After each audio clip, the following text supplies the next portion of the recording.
And Jamaica Boxing Association General Secretary Leroy Brown says that financial issues continue to plague the sport as they look to begin their journey to qualify boxers for the 2028 Olympic Games in Los Angeles.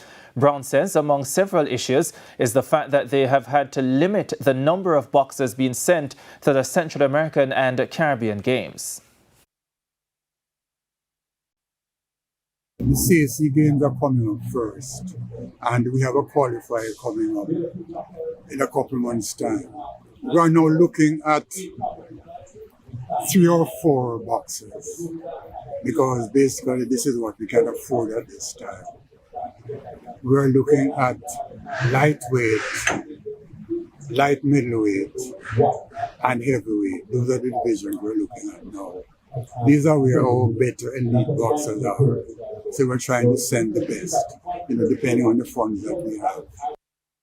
Brown is calling for support. The biggest thing that we need is sponsorship, because airfares are very expensive, and sometimes you have to get somebody to help you to get these funds across. So this is really the problem is. The CSC Games boxing qualifiers is scheduled for March 10 to 23 in Mexico. And that's it for the main portion of Primetime Sports Friday, but stay with us. The recap still to come.